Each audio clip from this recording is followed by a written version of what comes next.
À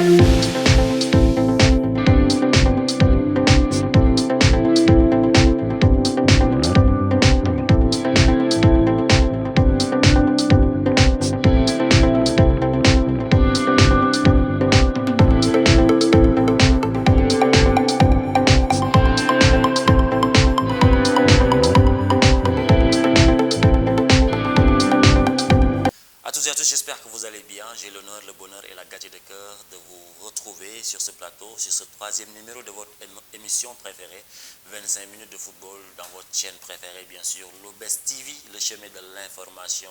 Si vous voulez avoir une information vérifiée, fiable, authentique, c'est ici que ça se passe sur Lou'Bess TV. Merci beaucoup. On parlera de football dans votre émission qui se nomme 25 minutes de foot. Le football appartient aux footballeurs. Et à ce sujet-là, on a sur ce plateau des footeurs, des amateurs, des fadas de ce sport.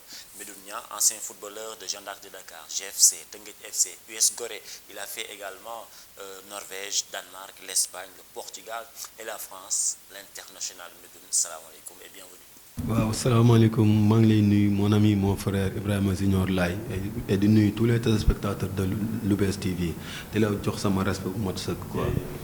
Merci beaucoup Medoune, c'est un réel plaisir en tout cas accueillir le ci plateau bi yow it ko xam football ku xam en fait ku dund football dinañ ci ñëw léegi inchallah waxtaan. Après lui Ibrahima Thiam, un ami, un frère, journaliste chroniqueur sportif. Ibrahima, bienvenue. Bonjour Ibrahima, ravi de vous retrouver et bonjour à tous les internautes de Lou'Bess TV. C'est un plaisir pour moi d'être sur ce plateau et de le partager avec un acteur du foot, Medoune, que je salue. Merci beaucoup mon gars. International Medoune, merci beaucoup à mon Thomas, mon homonyme Ibrahima Thiam. Alors, c'est parti pour 25 minutes de football. On parlera bien sûr de la victoire du Sénégal qui a battu largement le Soudan du Sud 4-0 au stade Abdoulaye Wade. On parlera également des huitièmes de finale de la Coupe du Monde U17 qui se déroule actuellement en Indonésie où le Sénégal va croiser le fer avec bien sûr la France. On va d'abord parler du Sénégal. Bien xamanteni mom mo gagné Soudan du Sud ce samedi 4-0, début de Sadio Mané, Pape Matar Sarr et le jeune Lamine Camara. Ibrahima Thiam, si yow lay commencé. Quelle analyse faites-vous sur cette large victoire du Sénégal, sachant que le Soudan du Sud occupe la 167e place au niveau du classement FIFA? Bon, les Lions ont tenu les pronostics. Donc vous l'avez dit, il y a beaucoup d'écart entre les deux équipes donc, au niveau du classement de FIFA. Mais moi je suis un peu frustré du score du match. 4-0. Ouais, parce que les 4 billes, je pense qu'on pouvait les marquer dès la première période. Donc vu la physionomie du match, il y a beaucoup de maladroits de nos jours, beaucoup de déchets techniques. Je pense que c'est la précipitation. Et ça, pour moi, c'est pas bon. Parce qu'il faut gagner largement pour lancer un message fort aux grosses écuries. Nous allons à la CAN avec un nouveau statut, celui de tenant du titre. Nous serons très attendus en Côte d'Ivoire. Souvent, vous attendez les Ivoiriens, les Camerounais, tous. Donc, ils nous titillent. Après, je pense que c'est à nous de montrer, vu le talent d'ailleurs de nos jours, je pense qu'on pouvait gagner largement ce match-là avec ce score. Mais quand même, dans l'ensemble, c'est bien. Mais on pouvait scorer beaucoup plus parce que les grandes équipes, donc on les connaît sur ces genres de matchs-là également. Donc il faut montrer votre suprématie donc, quand vous êtes supérieur. Voilà. Effectivement, il a dit Medoune parce que la France a battu Gibraltar 14-0.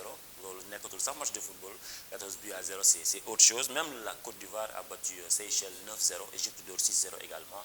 Les grandes équipes se font remarquer de par ces genres de matchs-là. Sénégal qui a battu, mais qui n'a pas été bon. Nous dominé, nous gagné, mais 4-0, comme Nico Sawaye waxé, il reste toujours sur sa fin. Est-ce que Sénégal va le pour 4 pour yow? Pour moi, Ibrahima li mu wax dëgg la quoi sincèrement parce que Sénégal on est les champions d'Afrique. Sincèrement Sénégal waroon na ko mën a dóor score bu ëpp ay 4 quoi waroon na ko mën a dóor ay 5 wala 6 wala 7 quoi parce que quand on a deux joueurs comme Sadio Mané, Idrissa Gana Gueye, sincèrement c'est pas le même niveau quoi. Ñun ak Soudan du Sud niveau yi du benn quoi. Sincèrement on les respecte beaucoup mais niveau qualité jeu Sénégal ak Soudan du Sud c'est pas pareil quoi.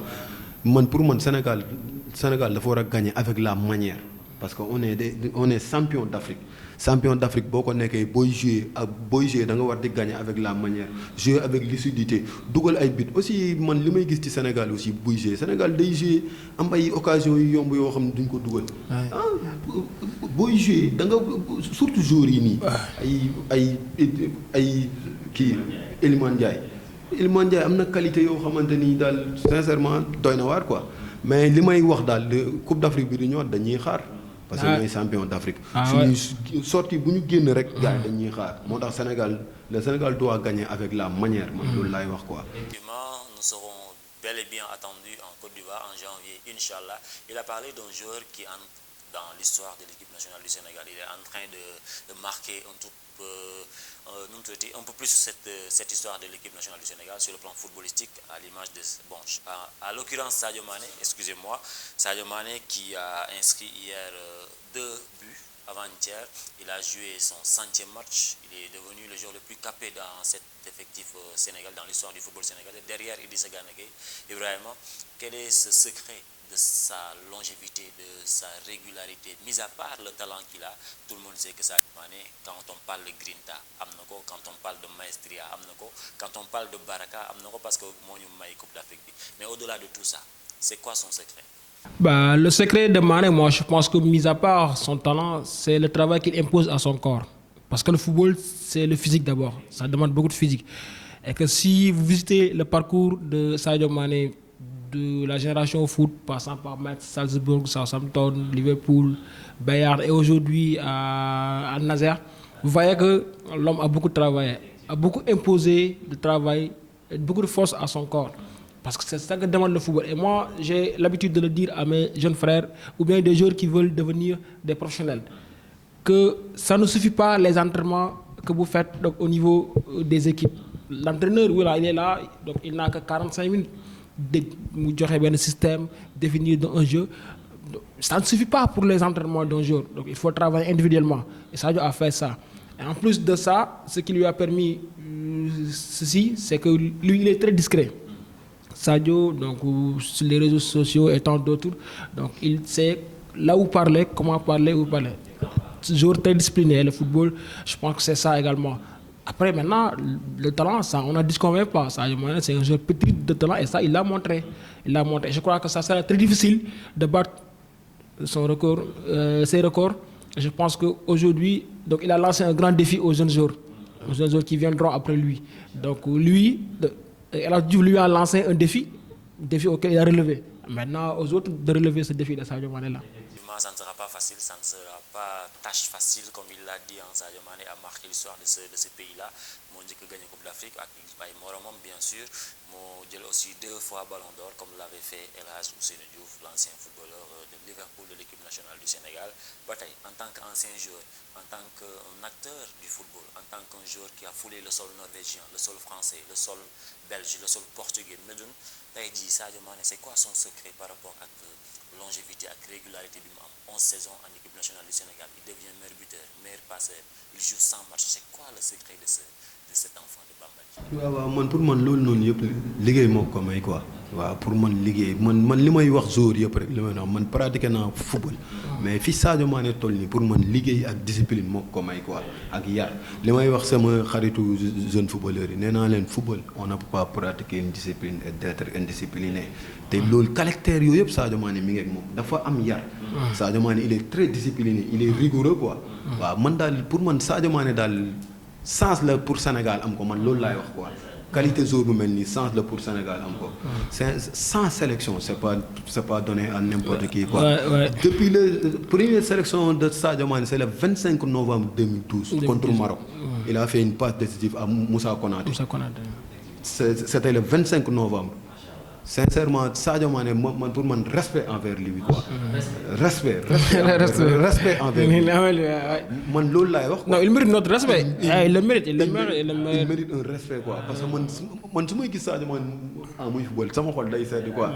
maa ngi yow dinaa la tooñ tuuti parce que finale Coupe d'Afrique ñoo ko seetaan non quoi. Ah ok Sadio Mané dóor penalty ndeysaan sama xarit da doon jooy. doon jooy mais tout le monde a pleuré ce jour-là tout le monde a pleuré. Mais bon, ça se comprend, c'était l'émotion. Bon, je le dis, man football rek mom mun joy. Parfois nit décédé ko ma djégé duma mun joy, mais quand je regarde du football en général, bon, il y a beaucoup d'émotions et que voilà, c'était plus fort du man kessé xamna amna ñuy sétane ñepp joy nañ parce que bobu mom c'était très attendu cette Coupe d'Afrique des Nations, Sadio Mané, il mérite notre respect. Donc, comme nous l'avons dit, son secret réside dans ce travail exceptionnel. Année après année, qui parle de Sadio Mané, un ancien effectif sénégalais, parlera d'un jeune qui vient de nulle part, hein, je peux dire, Lamine Camara, qui a joué hier son deuxième match, mais c'était sa première titularisation. Première titularisation, il marque un but. Nous l'avons dit, Lamine Camara. Je pense que ce sont des bons débuts. Un bon début pour Lamine Camara, très jeune à son âge, qui vient de marquer son premier but. Donc félicitations à lui, mais à lui aussi c'est quand même. Parce que je pense que sur ce match-là, Aliou lui a responsabilisé. Comment en le faisant jouer derrière notre attaquant et sous la garde de Gana Gueye et Pape Matar Sarr, Pape Matar qui malgré jeune, mais a acquis de l'expérience. Donc ils ont boosté le jeune et Lamine Camara très à l'aise, sans complexe. Donc il a animé le jeu au niveau du milieu. Je pense qu'il a montré ses talents lors du CHAN également et des moins 20. Donc il n'a rien à prouver maintenant. C'est quoi? C'est de prendre la relève donc, au niveau du milieu sénégalais parce que bientôt c'est comme ça. Et je pense qu'Aliou a très bien fait. Parce que dans d'autres sélections, donc, il faut déjà préparer la relève. Si vous voyez bien les difficultés qu'on a eues au Sénégal pendant les CAN 2006-2008, parce qu'on ne préparait pas la relève. Souvent, on arrivait en CAN pour sélectionner par-ci, par-là. Maintenant, déjà, on prépare les jeunes qui viennent d'entrer et maintenant, les grands qui sortent. C'est comme ça qu'on va préparer. Et je pense que Lamine fait partie des jeunes joueurs que le Sénégal porte espoir. Et je pense que cet espoir-là, donc, il va bosser dur pour arriver à ce point. Faire tout ça parce qu'effectivement, comme il l'a dit, Aliou Cissé a un peu anticipé sur les choses. Parfois, je suis sceptique par rapport à ses décisions, mais parfois, il fait de bonnes choses. C'est le fait de titulariser, de responsabiliser en quelque sorte Lamine Camara, comme au football. Mais dans ce milieu terrain-là, il y a un embouteillage parce qu'on a de très bons joueurs. Hein? Pathé Ciss, Nampalys Mendy, Pape Matar Sarr, Gana Gueye, de très bons joueurs aujourd'hui qui rivalisent, qui sont en train de batailler fort pour avoir une place de titulaire, excusez-moi. Dañuy ñëw bataille si Lamine Camara noo ko gisee boy bi mën na de. waaw boy bi moom vraiment man yàgg naa ko suivre. man ba ma ñëwee benn match génération foot laa demoon seetaani ko boobu sélectionné guñ ko sax ci U20 yi ma gis ko muy football moom mu am qualité jour quoi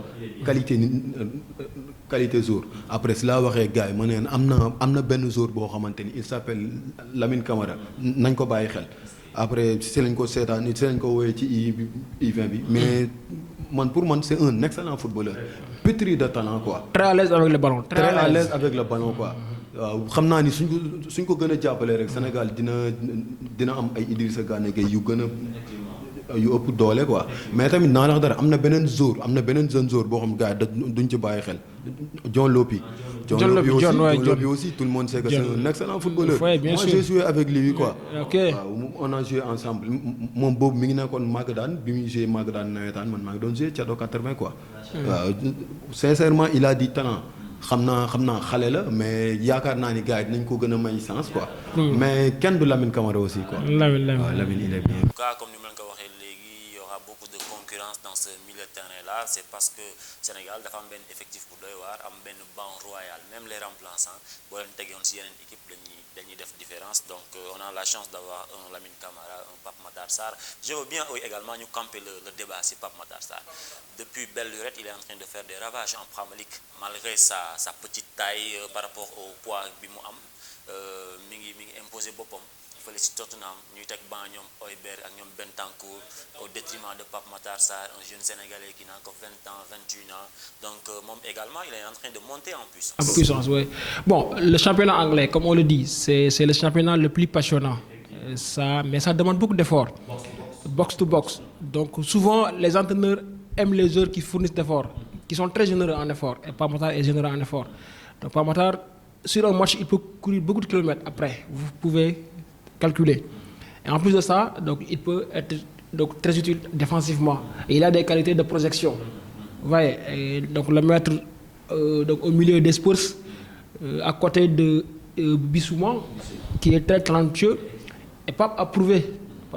Donc il a connu un beau début de saison. Donc il a marqué but, fait des passes, donc joué avec des grandes équipes contre Arsenal, contre Chelsea.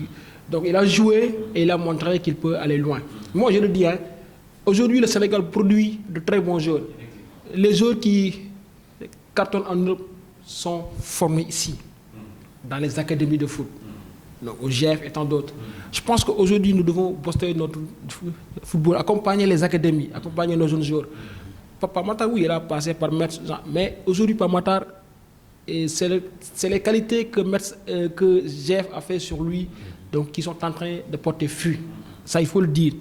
Et voir Papa Matar jouer, je ne sais pas si vous le remarquez ou pas. Moi, je me dis souvent, les jambes de Papa Matar, est-ce que sa force de frappe sont égales? Je ne sais pas si vous me comprenez ou pas.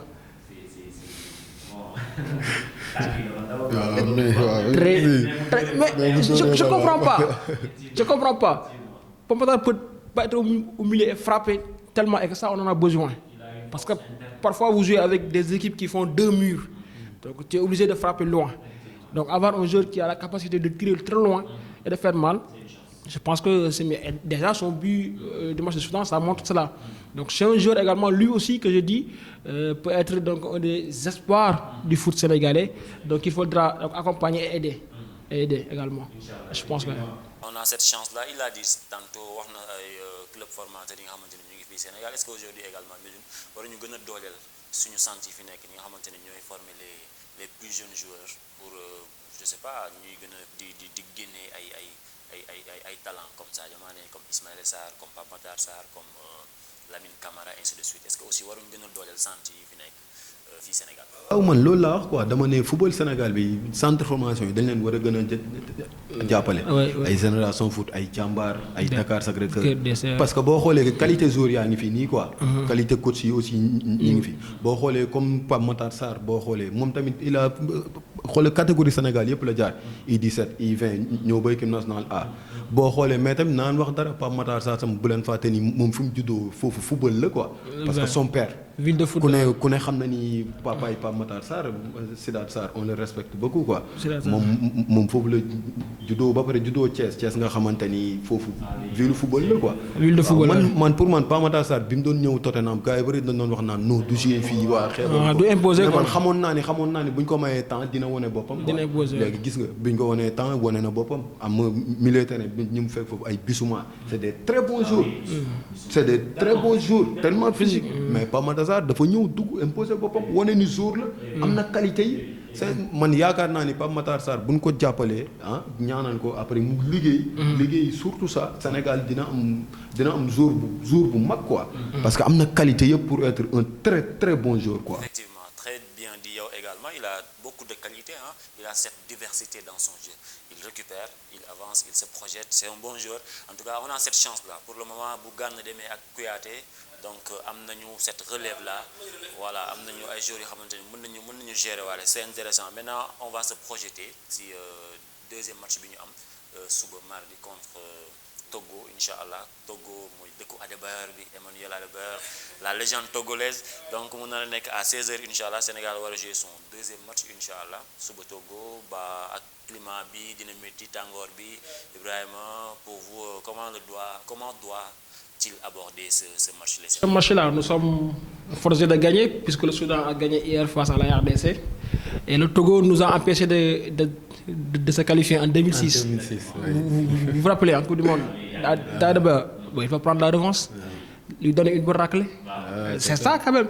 Moi je le dis toujours, le Sénégal ne doit pas négocier avec ces équipes-là.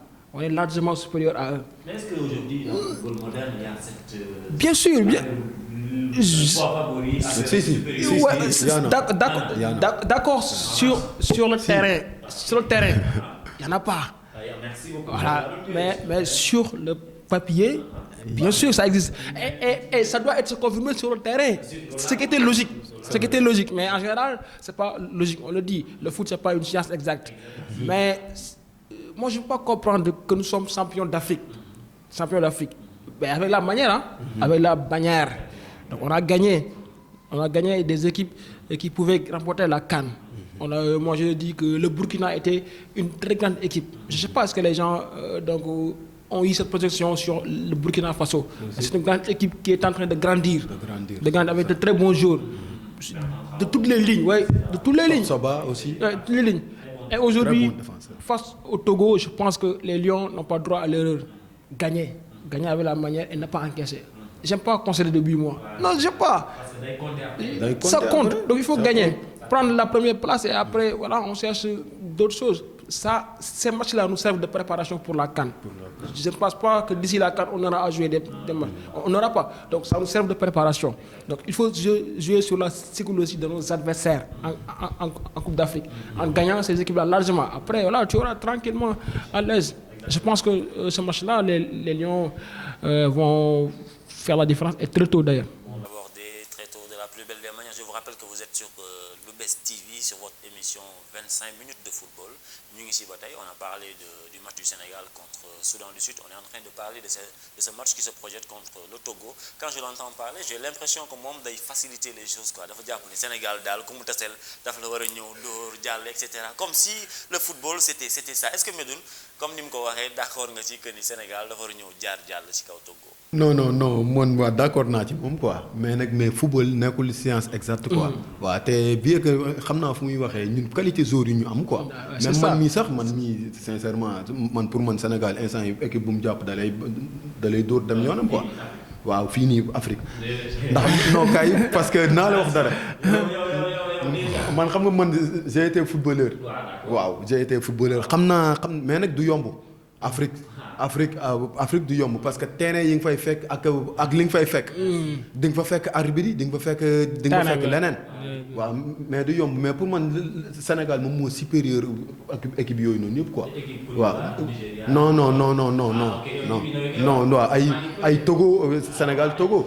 sincèrement non match bi la ñuy wax quoi match Sénégal Togo là. bi nii match Sénégal Togo bi nii man pour man Sénégal moom moo ko mën mais nag en principe mais nag su ko ñu mënee man pour man daf ko war a wone ci terrain bi gagné ko avec la manière dugal ko ay bit yu bari man loolu laay wax quoi ñu teel a tàggale ko ak ñoom mais du yomb parce que Togo dafa am lu ñu defoon loo xam daf ñoo metti quoi moo ñëw fii 2006 éliminé ñu léegi nag comme instant bi ñun ñooy champion d'Afrique seen terrain leen fekk nañ leen gagné avec la manière wan leen ni ñëw leen mën quoi. Joué au stade Kégué à 16h fële si Togo inchallah moom il insiste surtout si but yi quoi nañ leen dugal lu bëri parce qu'il a été un ancien attaquant l'international Medoune un très très très bon joueur macha allah ba tey nii sax day yëngal gars yi xam nañ ko waa koñom sa waa koñ xam. C'est dommage que le football voilà du fay lu bëri quoi. Des fois tu rencontres des jeunes yoo xamante ne nii donc ils pouvaient être des talents jariñ Sénégal quoi mais seulement on les a pas aidés. Et ça c'est pas normal. Et puis tamit tuuti rek laa ciy wax mooy comme li nga wax nii parce que football mun naa wax ni sens la quoi. mais man ci télé laay waxee nii àdduna ñu bëri xam nañ ma. tey bu ma génnee télé bi nii ñëpp xam nañ ma quoi. parce que j'ai joué dans les nawetaan j'ai joué ici fii nii fu ma romb gars yi xam nañ ma quoi mais man Sénégal lenn rek laa wax comme man attaquant laa woon man su ma gisee Sénégal di jouer ay attaquant dugaluñu affaire yooyu du ma neex tuuti quoi. waaw parce que dafa am rôle attaquant mooy ay Jackson ay Famara Diédhiou ay Boulaye Dia man pour nga dugal bi pour man foog nga créer des occasions beaucoup d'appels contre appel en profondeur un attaquant qui nous boo dul jouer doo dugal mais man des fois Sénégal damay suñu attaquant yi il joue doo ubbi booy jouer doo ubbi doo jàkkaarloo camp appel contre appel en profondeur da ngay jàkkaarloo camp ouais mais lui-même boo xoolee le commentaire de Serhou Guirassy que vous avez commenté donc vous avez exactement appelé l'appel de Guirassy donc dans la profondeur et après orientation bi comment tu l'as expliqué voilà c'est comme ça chaque jour loolu lay wax boo xoolee suñu biitu Sadio Mané bi mu dugal contre Burkina xoolal boobu appel en profondeur bis nat ko en pied gauche kooku da ngay jóoyloo kaay dugal bit football boo dul dugal doo gagné pour nga gagné il faut nga dugal bi l'ancien attaquant qui parle il parle avec le cœur quoi machallah da nga koy sentir ça effectivement il a dit on a de bons attaquants mais parfois seeni positionnement de leen permettre ñuy mën a am yenn opportunité pour mën a dugal comme ni nga ko waxee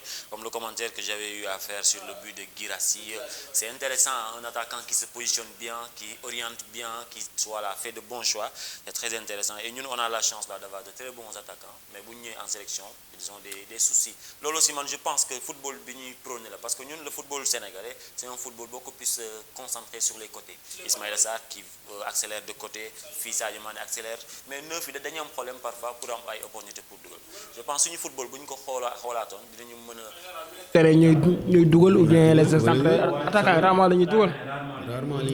c'est parce que le football sénégalais la politique du football sénégalais se joue sur les côtés. Sur les côtés côté moo tax. Alors on a terminé avec ce premier sujet dañuy attaquer rapidement le deuxième sujet c'est juste après ça.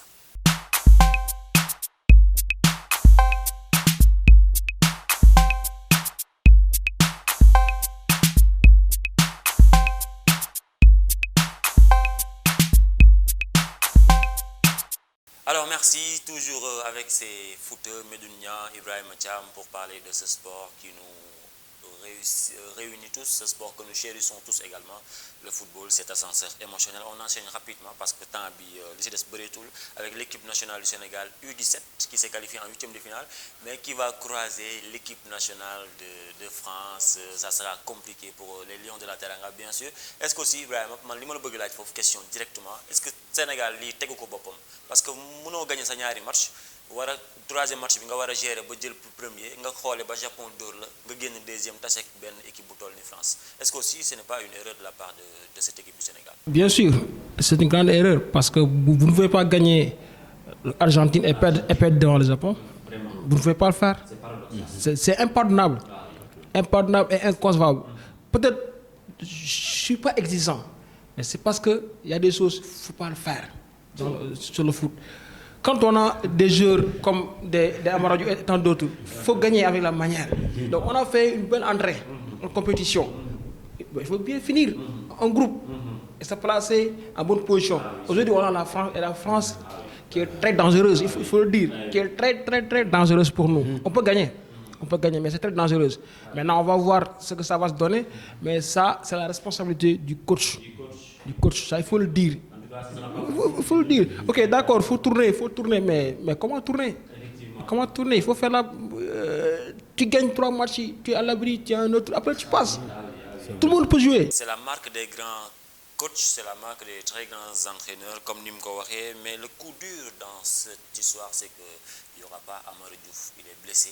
Malheureusement, man là, damay indexé coach bi yow mënoo jouer ñaari match nga gagné nga qualifié ba pare match bi c'était pas trop important nga koy football lool un joueur comme Amadou Diouf nga xam ne tout le temps il se donne à fond blessé na aujourd'hui ça sera très compliqué pour le Sénégal maintenant. Oui vraiment man même man booy tamit jaaxal nañ ma quoi ñoom seen ñaari coach yi xam naa bu baax damay waxtaan ak ñoom quoi waaw Serigne Saliou Dia des fois dañuy waxtaan Facebook mais Souleymane Diallo on se connaît très bien waaw moom mooy entraîneur adjoint bi moom chaque jour dañuy waxtaan le gardien c'est mon frère Serigne Diouf on se connaît très bien man c'est mon frère chaque jour damay waxtaan ak moom mais man pour man damay wax ni daal def nañ erreur quoi pour man yow premier match yaa ngi gagné Argentine deuxième match nga gagné Pologne troisième match nga ñëw perdre de cette manière là c'est pas normal. On a un match très difficile contre la France a gagné tous ses 3 matchs waaw avec des très grands joueurs aussi quoi très talentueux on a un match très très très difficile mais je pense que le Sénégal va gagner sans Amadou Diouf tout le monde sait que Amadou Diouf c'est un excellent footballeur Amadou Diouf moom dinañu manqué mais j'en suis sûr et certain que le Sénégal va gagner. Parce que am nañ qualité yi c'est le foot c'est le football. ñoom ñaar ñëpp seetaan naa leen ñaari équipe yëpp seetaan naa leen mais xam naa ne am nañ techniciens yi nag yu baax Serigne Saliou maa ngi koy nuyu waaw Souleymane Diallo maa ngi nuyu mais xam naa dinañ rectifier bu leen fàtte aussi am nañ joueur bu baax am nañ joueur boobu Idrissa Gueye Amadou Diouf ñëwul mais Idrissa Gueye ñëw na j'en suis sûr et certain que le Sénégal va gagner inchallah quoi. On espère. fi mu ko teg xam naa leer na ça se jouera au stade international de Jakarta en Indonésie inchallah c'est mercredi à 12h GMT on l'espère bien en tout cas ce sera un match intéressant Sénégal-France historiquement parlant c'est des équipes qui se connaissent 2002 rappelez-vous Sénégal moo dóor France si premier match Coupe du Monde boobu noonu en 2002 aujourd'hui ñu tase en huitième de finale wax nga ko léegi les talents que les joueurs français ont ay joueurs yi nga xamante ni déjà présents on les suit ici seen championnat surtout France donc c'est un match qui sera très très compliqué pour les deux équipes bi nga xamante ni ñoo war a football ce mercredi entre la France et le Sénégal je pense que le temps est terminé malheureusement lu duuf ci nag bi xajul ci cin bi c'est ce qu'on dit hein. Donc on va clôturer l'émission. Ça a été un réel plaisir de vous recevoir ici Medoune Ibrahima Thiam pour parler de ce sport que nous chérissons qui est le football, un ascenseur émotionnel comme ni nga ko xamee un ancien joueur comme Medoune muy wax ci football da ngay sentir ne il parle mais il connaît ce qu'il dit. Un spécialiste en football buy wax ci football da ngay xam ne kii également il sait ce qu'il dit. Ibrahima avec son joli maillot de Lyon qui tamit joli maillot Arsenal donc c'est intéressant ma njëkkee ci Ibrahima ma bàyyi ko mu tàggatoo mot de la fin. Ouais, ça a été un plaisir pour moi d'être sur ce plateau, de le partager donc avec vous. Un ami que je respecte beaucoup, que je kiffe, et que je suis également, et Medoune, un de nos jours perdus. Moi, nous l'avons quoi. Et malheureusement, mais quand même, Dieu est grand. Et je pense que les internautes ont kiffé. Alors, on leur donne rendez-vous à la prochaine, Inch'Allah. Inch'Allah, merci beaucoup. Medoune l'international, le tàggatoo. waaw mais man moom vraiment mooy comme ni ma la waxee man heure mu la gisee rek damay am kontaan quoi parce que j'ai beaucoup de respect envers toi quoi sincèrement parce que Ibrahima Junior Laye man yàlla moo def ma bëgg ko quoi sincèrement plateau télé lañ gisante mais biñ xamante dañu gisante rek mu wax rek ma après ma am estime ci moom quoi xam ni kii dafa bëgg football ba pare mën na li muy def quoi sincèrement yàlla na yàlla defal jàmm quoi et respect envers toi bi ma ñëwee aussi tamit fii maa ngi nuyu waa Lou'Bess TV gis naa fi sama un copain que waxtaan nañ ñun ñëpp banlieue bi lañ nekk quoi sincèrement maa ngi leen di nuyu yéen ñëpp di remercier aussi sama ay gars yoo xam ñoo may solal waaw Buur Fësën waaw yow xam nga ko moom ndeysaan sama waay la quoi Pa Oussou Buur Fësën lépp lu ma sol moom moo koy sol moo ma koy jox maa ngi koy nuyu baax di nuyu Dóor Kaynde aussi quoi kooku moom bitig la yor loo am ñu sant la wax quoi waaw loo am ñu sant ñoom ñëpp maa ngi leen di nuyu maa ngi nuyu waa Kër Massar yëpp quoi waaw di nuyu tous les téléspectateurs de Lou'Bess TV di nuyu mon ami mon frère Ibrahima aussi quoi quelqu'un qui connaît vraiment le football quoi sincèrement kontaan naa ci ñëpp gars yi ñëpp maa leen di nuyu quoi merci beaucoup. Kontaane également di la bëggee di kontaane Ibrahima donc c'était tout pour aujourd'hui pour ce 3e numéro de votre émission dénommée 25 minutes de football. C'était un plaisir de recevoir des connaisseurs de football, un ancien footballeur qui a foulé France, Norvège, Portugal, Espagne et un spécialiste de football également. Ibrahima Thiam, un grand coucou à Toutia, à Khadija Yazbak, Mam Abiba également. Ñu ngi koy ziar di ko nuyu. Bour Fashion, il l'a dit, c'est un bon gars également. Ñu ngi koy nuyu di remercier toute l'équipe technique bi fi nekkoon aujourd'hui. Damay jox nuyoo bi rek DJ AG wala DJ Allo wala AG ñu séddale ko ak directrice ak ñëpp ñoom Alain. Donc c'était un réel plaisir d'être là aujourd'hui, parler de ce sport qui est un ascenseur émotionnel, le football. On se retrouve dans quelques jours pour un nouveau numéro de cette émission 25 minutes de football. Vamos.